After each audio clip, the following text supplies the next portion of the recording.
A new poll suggests that mental health is on the minds of many. More on that is ahead. Plus, I talk with Cate Blanchett and Nina Haas about their on screen dynamic in their new film, Tar. And Kiki Palmer is stepping up to give the next generation a platform to create. That's all coming up on Advocate Today.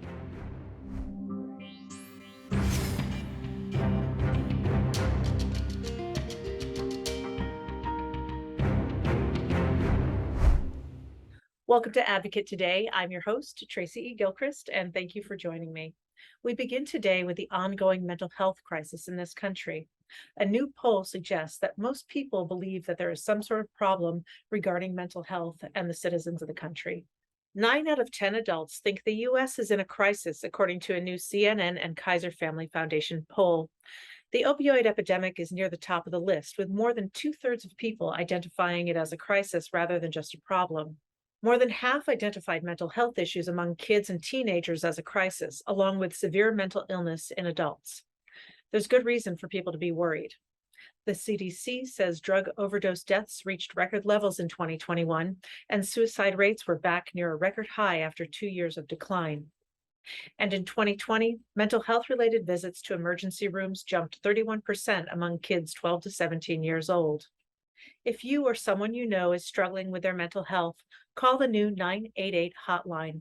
It provides immediate help and resources for those in need of it. Again, the number is 988. The new film Tar from director Todd Field is getting a lot of buzz right now. It tells the story of Lydia Tarr, a world-famous conductor. A renowned and towering figure and a first in many ways for women in her field, Lydia is forced to battle her demons as intersections of her life and career collide. I had the great honor of speaking to Cate Blanchett, who plays Lydia. That's her second major lesbian role, along with Carol. And I also spoke with Nina Haas, who plays Sharon, a celebrated violinist who is also Lydia's wife. We spoke about the film, the depths it will take viewers, and more.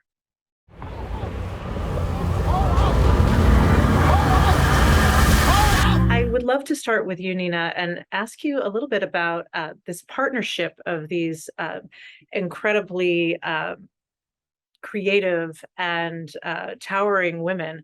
And it's complex and incredibly authentic relationship that I believed. It feels really real to me. And I wonder if you would talk a little bit about creating that partnership on screen. I looked at it and I thought, who is that person that wants to be the partner of someone who's such a light figure, such a genius in what she does, and what do you see yourself? What is your part in that relationship, and what do you want to maybe also get out of that relationship?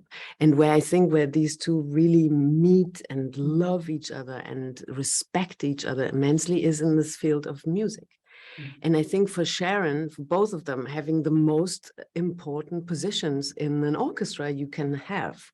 And both do it in a different way because their personalities are different. And for me, it was very important to tell and also to enhance Lydia in the sense that she is very different, Sharon. Sharon is the one who creates the floor, who basically does the groundwork so that she can come in and just do her magic. But through that, they really deeply love each other and are happy to spend time with each other up to maybe this moment in time where we actually get to know them in the film. There are little breaks, maybe it doesn't have so much to do really with the relationship itself, but in the place that Lydia is when we get to know her and what she's dealing with within herself and with everything around her.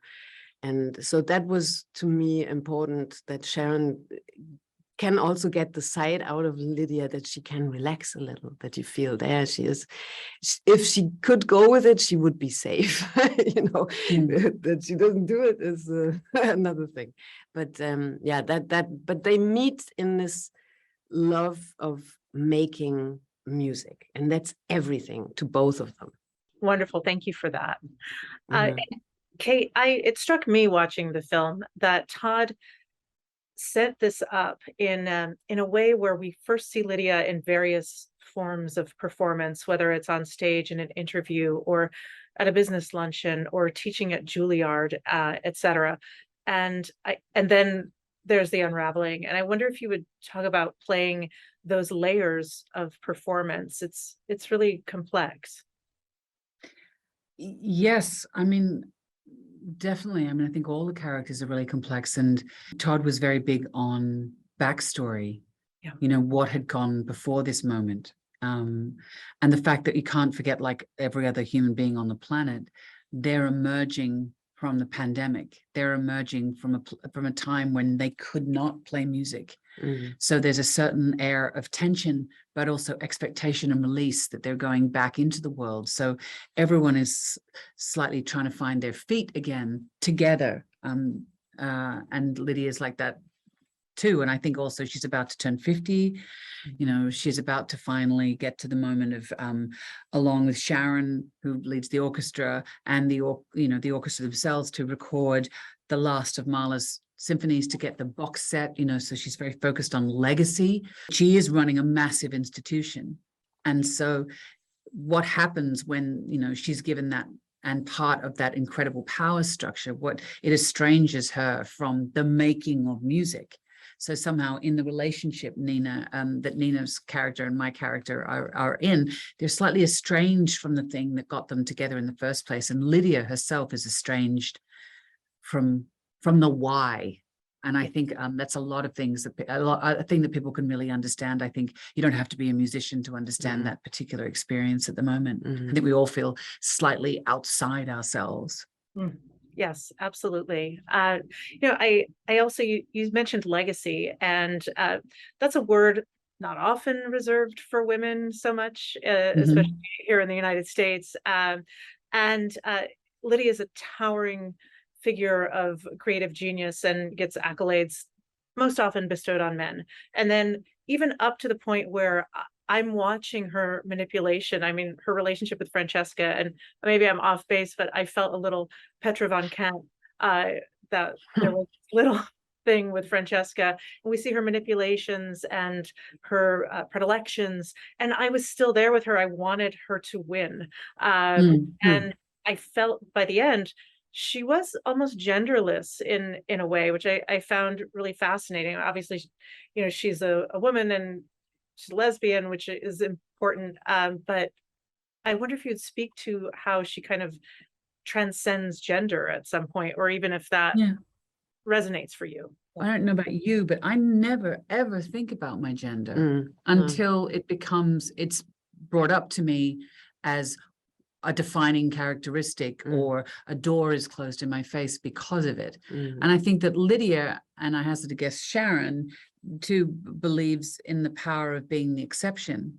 So, you know, she's run this fellowship, the accordion fellowship, that is to help mentor young female conductors. And she thinks, okay, well, that moment's passed. Why can't we just be conductors? Why does me standing on the podium every single time have to be a political act? I'm a musician. You know, I want to be a musician. I don't want to self-identify via my sexuality or my gender first and foremost, in the way that men don't necessarily have to within the traditional confines of the classical music world. So I think and that's what I loved about how Todd described the relationship. It just was. Yeah. It wasn't particularly remarkable that it was a same-sex relationship. You know, it was.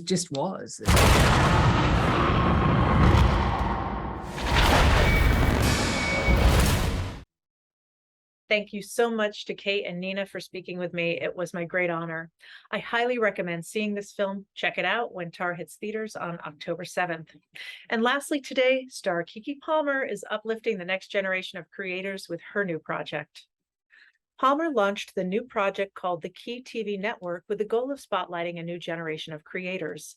In the announcement video, Palmer said, quote, "I learned how to be a collaborator, and I want to share everything I learned with you. Key TV will bring all of Palmer's talents together to bring more opportunities to those who deserve the spotlight." Congratulations to Keke on the launch. I love seeing those with a platform giving back and putting others in a position to thrive, and Keke is a good one. Pride.com is making history with its first digital cover, featuring the stars of the original series High School. The new streaming series is based on the best-selling memoir of the musicians Tegan and Sarah Quinn, and was created by their friend, actor and director Clea Duvall. The stars of the series are Rayleigh and Susan Gilliland, along with Kobe Smulders. Go to Pride.com for the full feature article on this historic cover shoot and exclusive behind-the-scenes footage. That's all the time we have for this Advocate today. For more content like this and for past episodes, open the Advocate channel, streaming now on Roku, Fire TV, Apple TV, and Android TV. You can also download our app on your Android or Apple devices. For the Advocate channel, I'm Tracy E. Gilchrist. I'll see you next time.